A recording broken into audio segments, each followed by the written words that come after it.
us refresh our discussion from last time. Who will remind me what is the wave and what is the difference between pulse and the wave?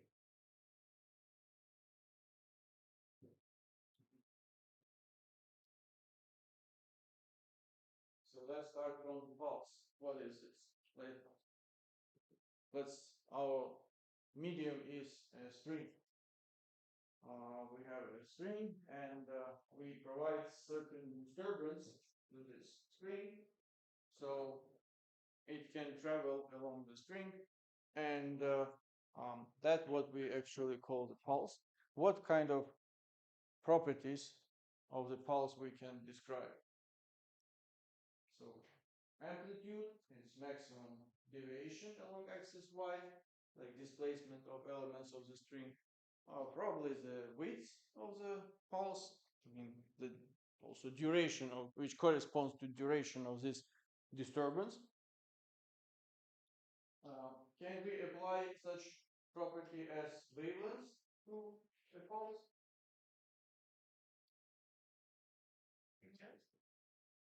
No, we cannot, because pulse is a single event, like single disturbance. So in order to provide some wavelength parameter, we need a wave, which is created by periodic disturbance of this medium. Then we, instead of just one disturbance, we create a periodic disturbance. Depends what type of periodic force we attach to the edge of the string. Let's say if we deal with some simple harmonic oscillator, it will create sinusoidal wave traveling along the string. Then we can describe this wave with amplitude, with period, and with wavelength. So what are definitions of wavelength and period? Let's start with wavelength. It's a distance between 2 points. And which points are these? Insular phase. Which are in the same phase. Yes, that's correct. So 2 points of this wave which are in the same phase. So it means we can pick up amplitude value and the distance between two amplitude values. That gives us the wavelength. And similar, we can define also period. So if we consider a single element of a string with fixed coordinate and look how it is displaced as a function of time, goes up and down, then the time interval between two moments of time when there will be the same phase for this element, that will be the period of the wave. So if we tell that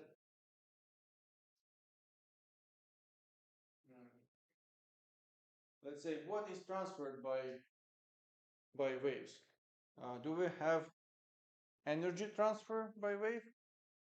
Yes. Do we have mass transfer by wave? No, because there's these elements of the medium are not moving. Only the disturbance which is created in this medium is moving. So it means we transfer energy, but mass is not transferred. Okay. So what type of waves do we know? Two most important types of waves. Longitudinal and Transverse. And what the difference between them? How we define them?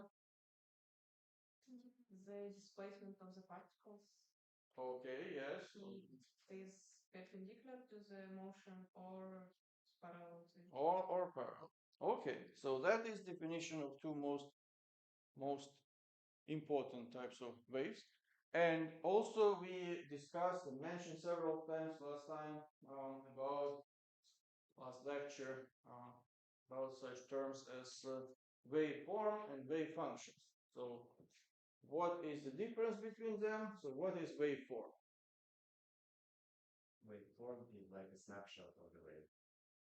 Exactly. So at given moment of time, we have information about y, like displacement of the elements of the medium, as a function of position. So y as a function of x. So wave function then what it is? Function of x and time. So it provides us both position and time dependent displacement of the medium when wave is traveling along this medium. So we finished our discussion last time with the derivation of the wave function for a sinusoidal wave traveling along a string. And now let us write it down as a reference for us. So y as a function of x and t is equal to a times sinus uh, k times x minus omega times t plus some phase shift phi. And here we introduce this new parameter k. Remind me, what is this? Wave number and how we define it? Yes, 2 pi divided by lambda.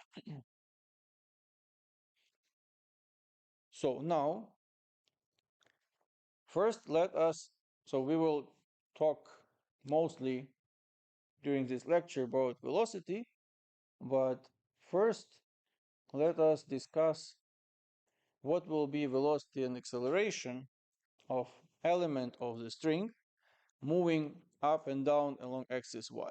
So we know it doesn't move along axis x, but it moves along axis y. So how we come to this point? If we have this wave function, that's actually not so difficult, because definition of velocity, again, we don't specify it's along axis y, it's clear, then we deal with the element of the string. So that will be first derivative of displacement over time. However, here we have a function of two independent variables, and we obviously need to specify that we are doing it for some given element of the string. So we consider at x constant. So then when we consider x constant, that is so-called partial derivative of this function over time. And x in this case will be considered as a constant coefficient. So what will be the first derivative?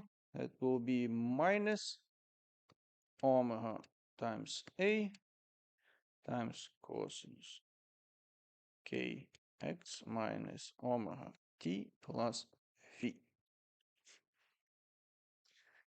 So that is the expression for velocity. And as you see, it's also a periodic function. So it changes over time. It's not constant. It depends where this element is in the amplitude. It's the equilibrium condition. So velocity is time dependent, and obviously, if velocity is changing, we will also deal with some acceleration. So acceleration in this case will be first derivative of velocity over time, but again, it's a function of two independent variables. We specify that it's at fixed x, and that will be second partial derivative of displacement over time.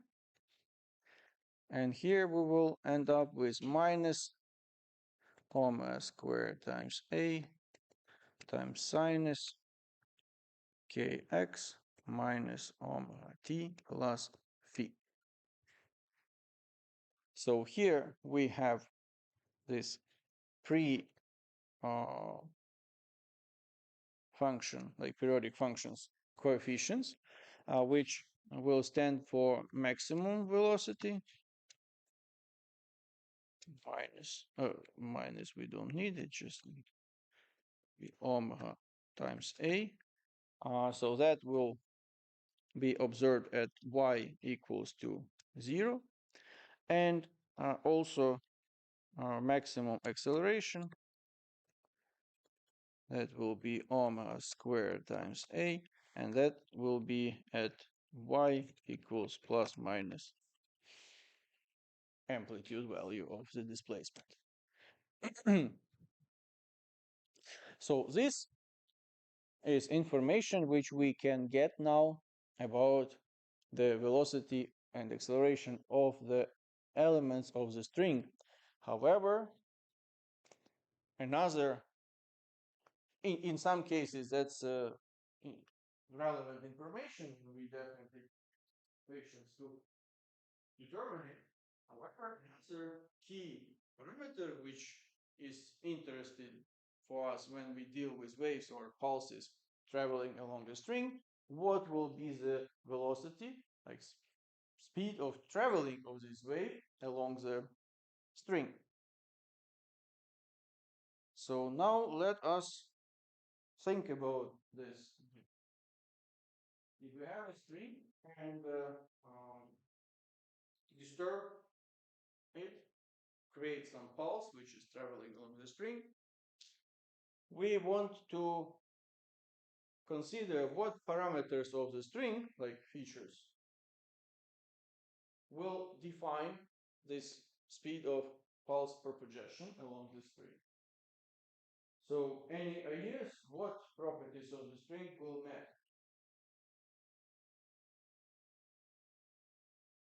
We're not talking about properties of the disturbance, like of the wave, so it's not like frequency or whatever. We have just one pulse, single disturbance, create single pulse, it's moving along the string, um, and obviously properties of the string will define how fast this pulse will move. So what could it be? Tensions. Toughness. Tension. What was? Toughness. Well, that kind of related to tension because that will result, if we disturb certain material, depends on the mechanical properties, the way how it responds to this disturbance will define what is the tension inside the string. So tension, that is important parameter. So what you expect, larger tension will result in higher velocity or lower velocity?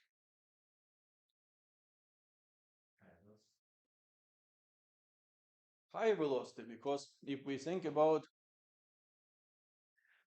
second law of motion, then acceleration will be proportional to exerted force. Tension is a force. It's a force which is kind of enclosed in this string. So if larger tension means larger force, we get larger acceleration within given interval of time, get higher velocity. So we naturally assume that velocity of this pulse propagation along the string will be proportional to the tension. Okay, there is one more important parameter which will now serve not like a driving force as tension is, which kind of tries to move this disturbance forward. But there is another parameter which will describe the inertness of this medium for any traveling of the pulse. Yes, so actual density, but when we consider or mass of the element of the string, or density when we are talking about environment like this medium as a whole, and in particular for the string, since it's kind of one-dimensional object, we are talking about linear density, means like kilos per meter. So that will be a factor which will kind of try to resist any pulse moving along this string. As you may notice in gym, there are fitness is too heavy, very thick strings, which you're supposed to shake for a long time, is quite challenging task, quite exhausting. So somehow they are not very light and thin. Otherwise, it would not be fitness. It would be some circus show. But with when it gets more kilos per meter, then it becomes already quite difficult to create any disturbance in such medium. So our suggestion now, before we go into any derivation, that velocity of a wave or pulse propagation in along a string will be, so we don't put equal here so far, we put just proportional. It should be proportional to the tension and reversely proportional to this coefficient mu, let's say, which defines this linear density, kilos per meter. So let us keep this in mind. So our suggestion at the beginning. Now let's try to come closer to this derivation. First, we need a like model system. So we have some system of coordinates x, y, and a pulse. So this system of reference is kind of attached to the string, or so it doesn't move with respect to the string. So in this case, the pulse will move with certain velocity v along this axis x. And we, of course, want to consider some small element delta s of this string.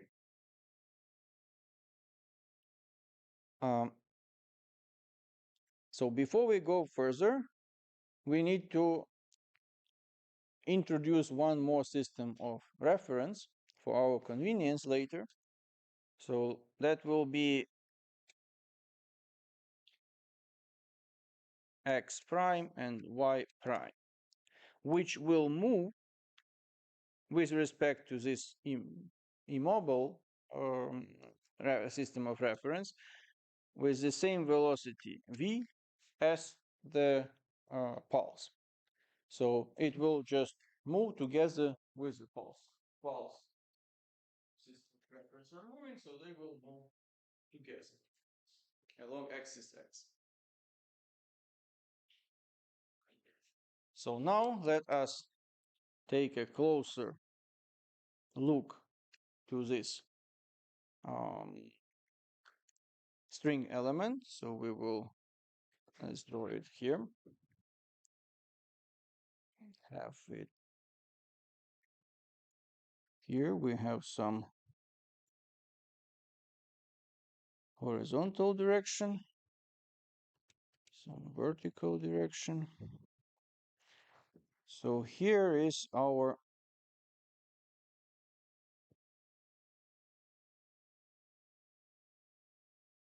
string element.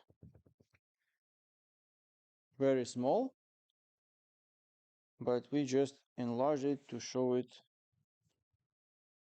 in better view. So that will be a segment of a circle with some radius r, and the length of this segment will be defined by this angle theta, well, kind of 2 theta, because we have two angles here.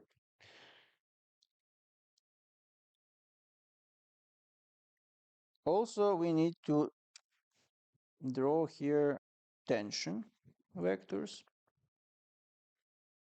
on both sides of this string.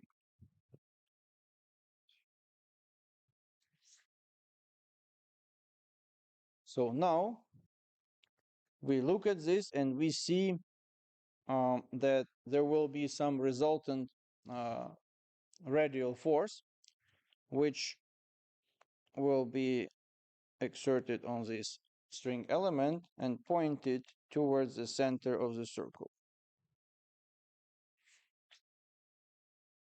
So this will originate from like y components of these tension vectors. We will sum them up. So this angle is also theta, and this angle is theta. So Fr will be equal to 2, because we have two tension vectors, times t times sinus theta. And here we, for simplicity, we consider that theta is small. So we did that before. We assume that it's smaller than 10 degrees, and we can substitute sinus theta with just theta. And in this case, it will be, in first approximation, equal to 2 times t times theta. So that's our radial force. And now we recall our moving system of reference. So what it gives us? If we consider this pulse and this element of the string with respect to the mobile system of reference, it will move with certain velocity v, which is velocity equal to the pulse propagation along the wave, but in the left direction. So this mobile system of reference is moving to the right together with the pulse. So means that this element, which is stationary with respect to first system of reference, will move with respect to the second with the same velocity but in opposite direction. So now we have some radial force exerted on this segment of the string, some small element, and it should be compensated by some other force, which is the centrifugal force in this case, because we can consider this v as a linear velocity of a small object moving along circular trajectory with the center in this point O and radius, the radius of the circular trajectory r. So in this case, we will have some centrifugal force, which compensates this radial force, and we can write that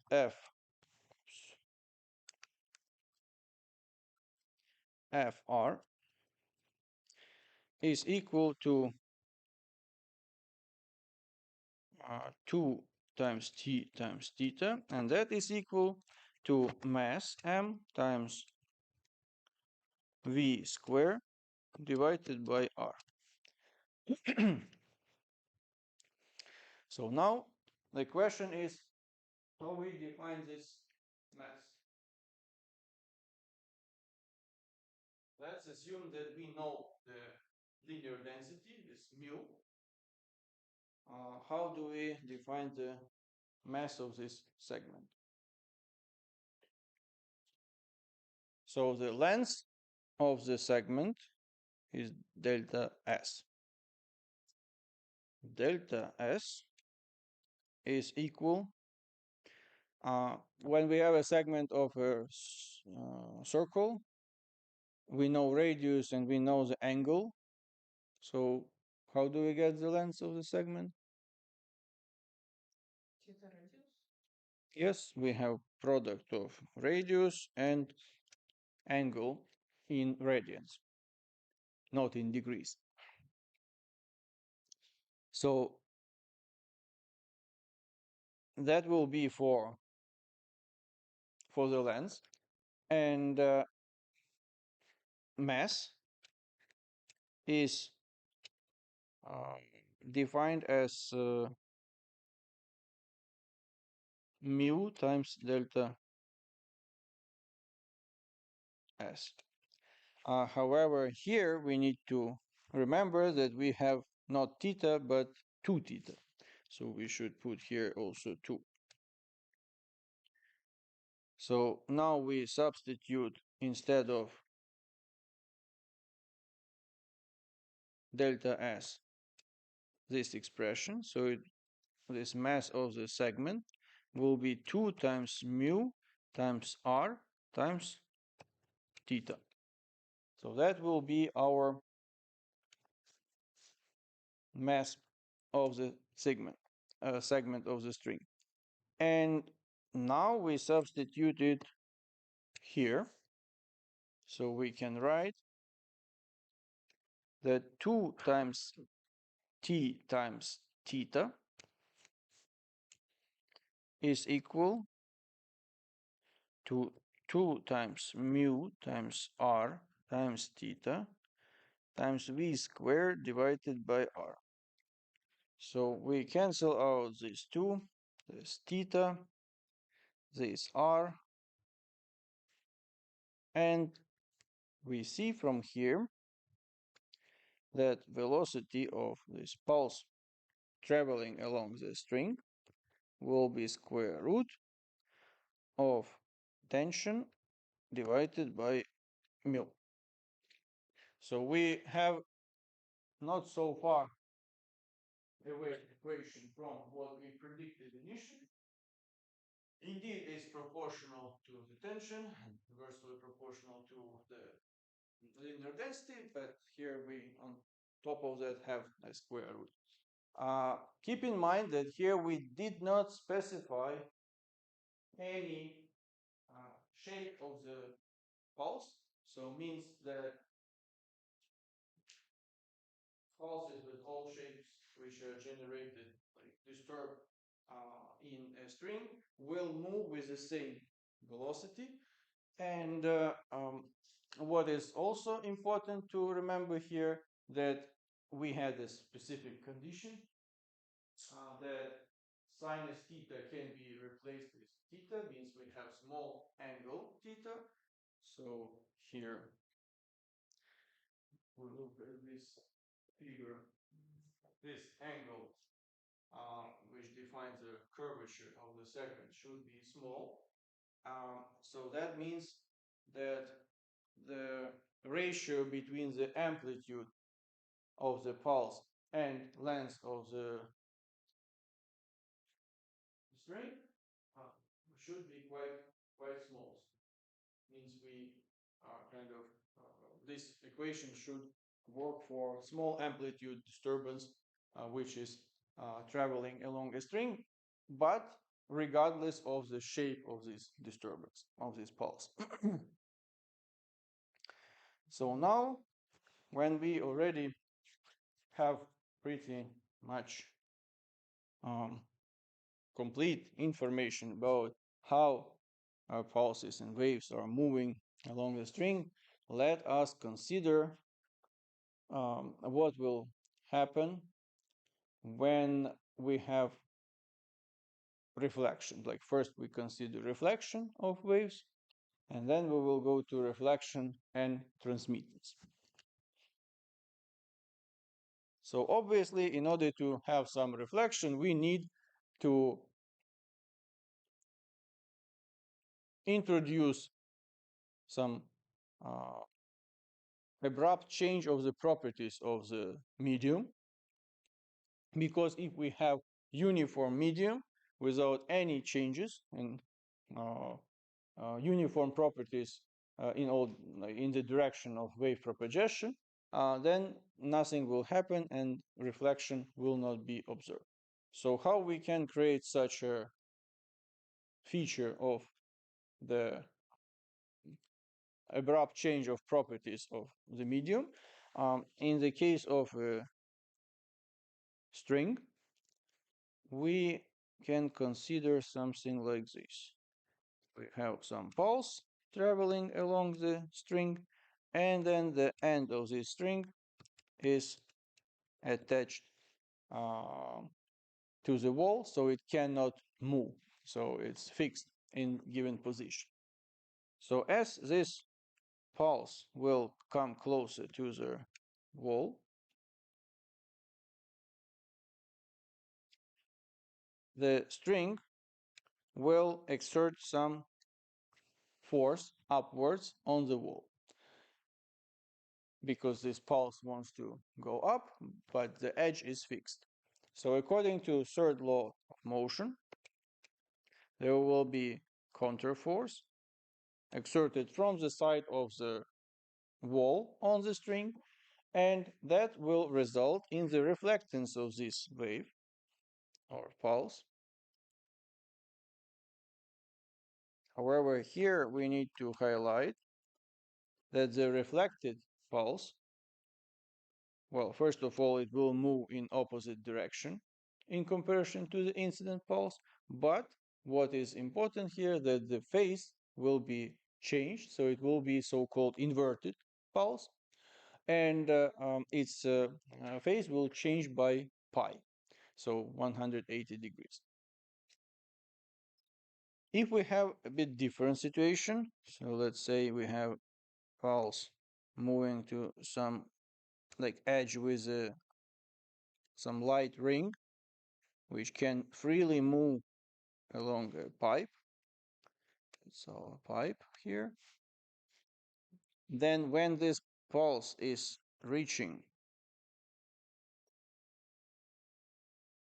the edge, this ring will move together with the end of the string upwards without any problems because it's not fixed as was here in previous example.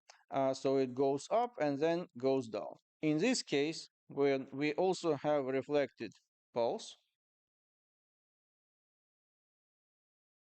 but which moves also in opposite direction to the incident um, pulse, but its amplitude will be the same, so it will not be inverted and phase will not change. So that's an example of just reflection of the pulse. Now let us consider what happens when we have interface between two mediums. So actually interface is, you will figure out, I'm sure, in all fields of um,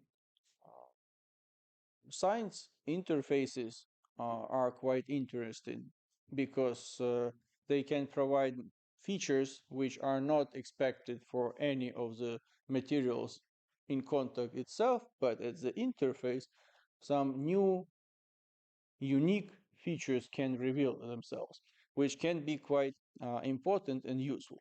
So in our case, when we have interface between two materials, two mediums, so let us consider this model system as following. So we have one string which possesses some mu1 linear density, and this will be also correspond this will correspond to some velocity of the wave propagation v1, and then we have another string here which has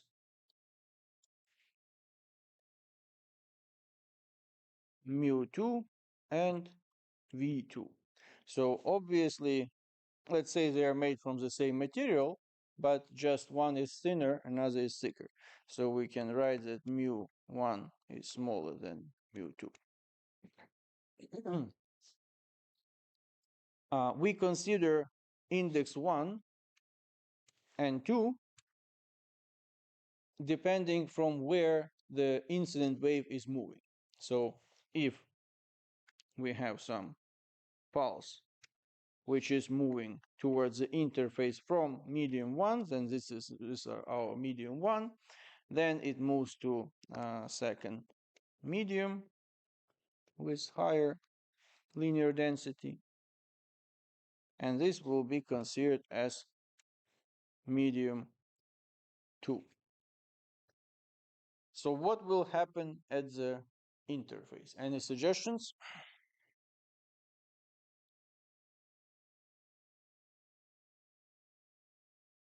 It will go faster.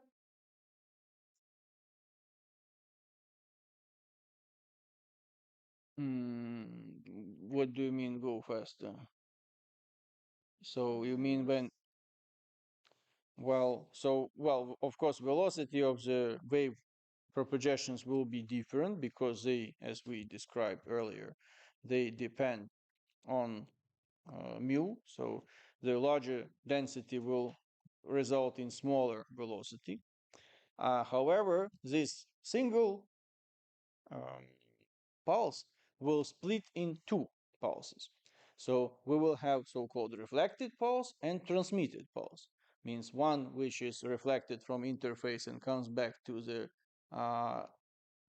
medium from where incident came, and transmitted pulse which goes to another medium. So it will look, in this particular case, it will look like following. So here will be inverted pulse, which is transmitted, sorry, reflected.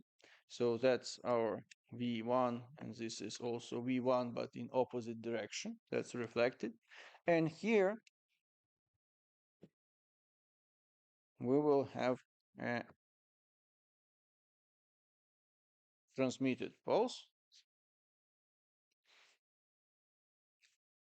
which moves in the same direction as the incident pulse, but with velocity v2, which corresponds to the properties of this medium. So now the question is, what do you think about amplitudes of these pulses? If we compare amplitude of incident pulse and amplitudes of transmitted and reflected pulses, they will be smaller. So why do you think they will be smaller?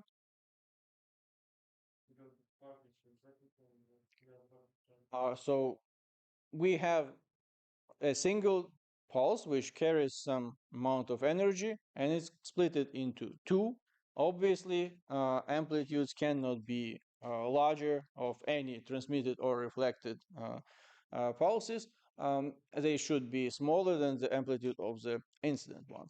How they will be redistributed? Because obviously they will not be the same. Amplitude of reflected and transmitted pulses will not be the same.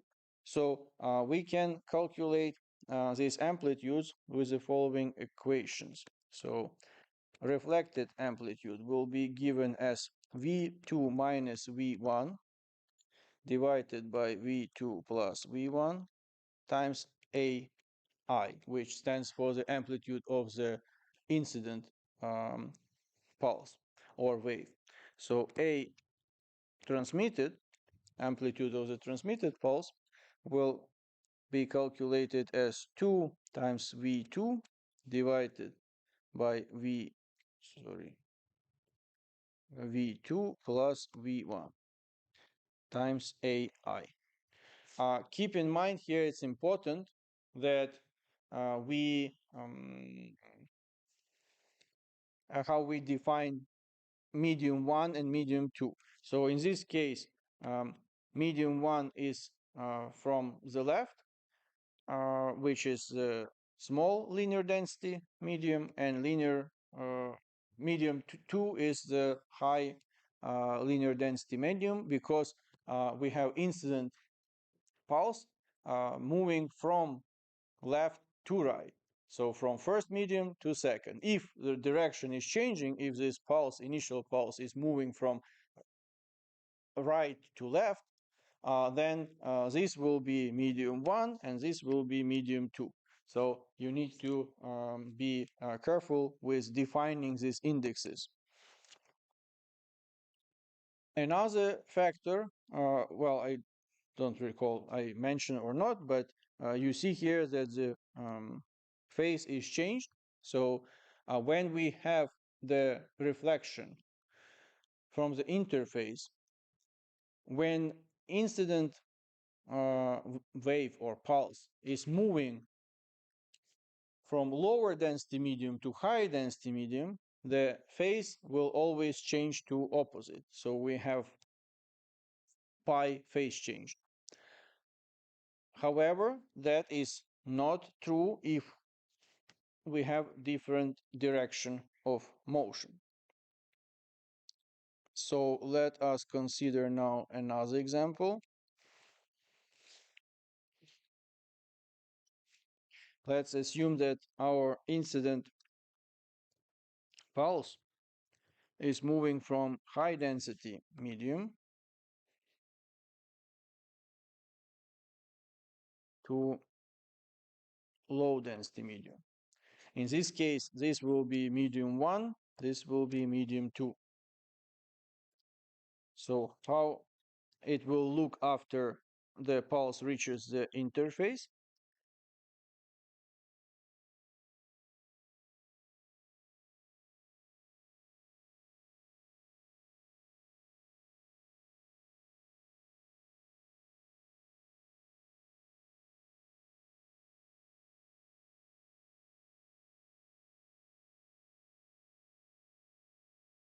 So we have, this is our incident pulse, this is our reflected pulse, and this is our transmitted pulse. Uh, when the incident pulse is moving from high density medium towards the low density medium, there is no phase change for the reflected pulse or wave, and they remain in the same phase.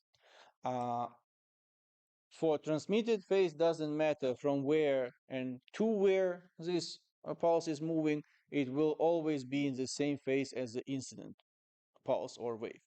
So that you don't worry about. But for reflection wave or pulse, you need to be careful and take into account the original medium where this pulse was formed.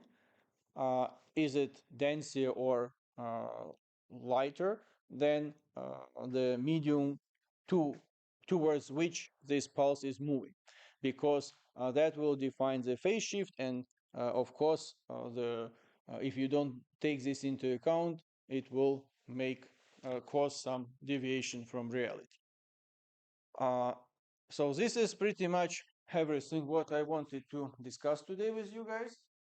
And let us summarize. We first of all use our previously derived wave function to determine velocity and acceleration of y direction motion of elements of the string by taking first and second partial derivatives of wave function over time, assuming that x is constant.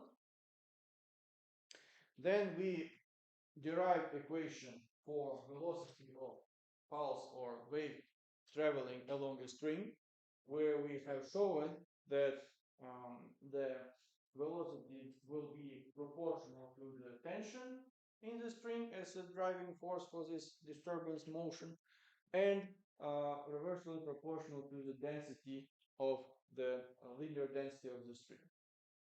We introduced the concept of reflection and transmittance of waves, and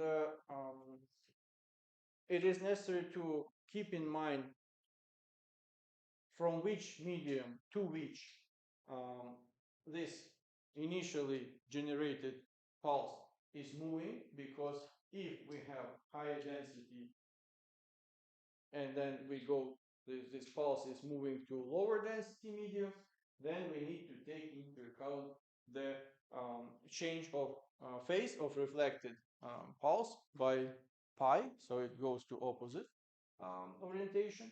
And if initial medium is possesses less density, linear density, then this effect is not observed. We don't have any phase shift.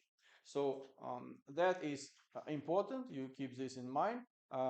Obviously, amplitudes of transmitted and reflected waves are smaller than the amplitude of incident wave because we need to redistribute energy in two pulses instead of having it concentrated and confined in one pulse. Uh, so, and also we have an equation which, based on the ratio of the velocities of this pulse or wave in different mediums, V1 and V2, we can determine what will be the amplitude of the transmitted and reflected pulses or waves if we know the amplitude of the incident wave.